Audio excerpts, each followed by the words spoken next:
Okay, I need you to be very quiet right now. I am standing outside Jane Austen's actual house, and she's inside, and she has absolutely no idea who I am. My name is Jane, and I have waited my entire life for this moment. This is Chawton Cottage. Jane Austen has lived here since 1809. She shares it with her mother, her sister Cassandra, and their friend Martha Lloyd.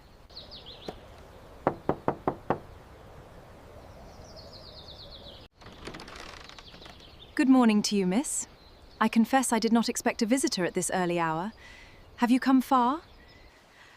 Good morning, Miss Austen. I'm terribly sorry to intrude. My name is Jane.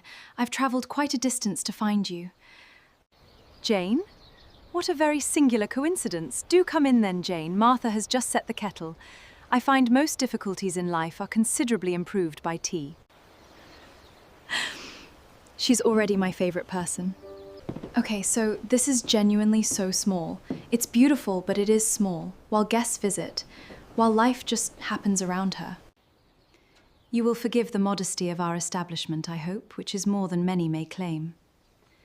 My mother tends her garden. It occupies her greatly. Cassandra is in Winchester this week, which makes the house quieter. Quieter than I am sometimes accustomed to wishing.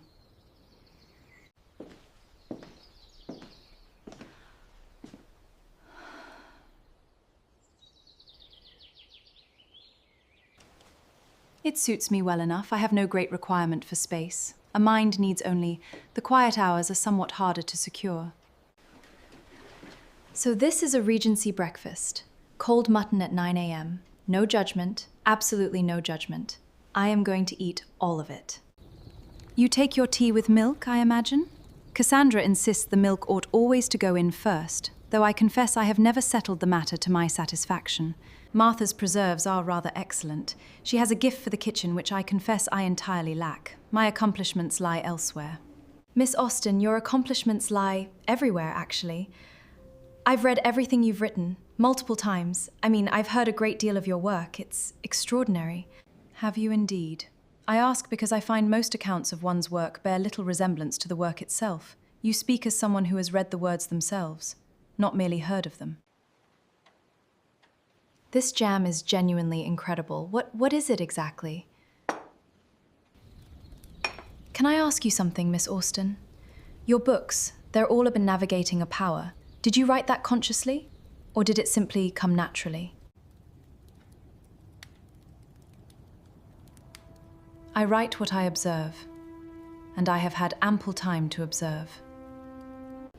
A woman of my situation has two choices, as far as society is concerned: to marry or to become invisible. I chose a third way, though I confess the world has not yet noticed. Perhaps it never shall.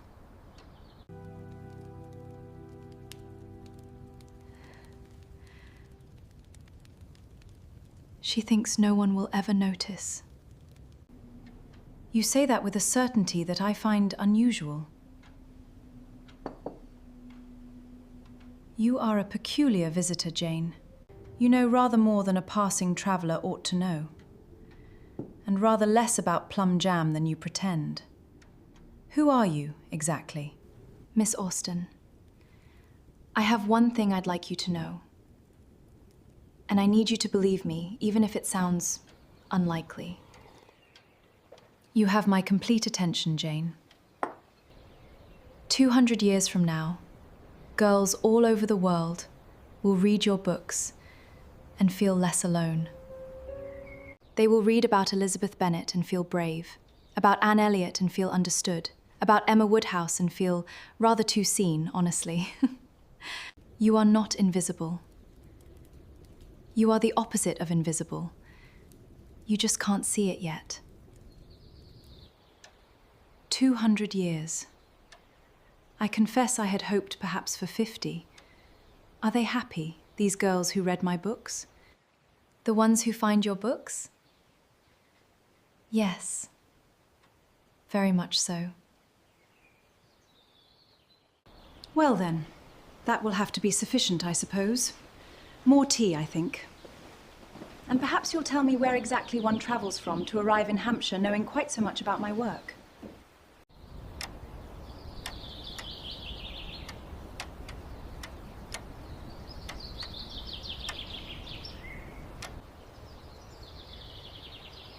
Jane Austen died in 1817, 1 year after this morning. She was 41 years old.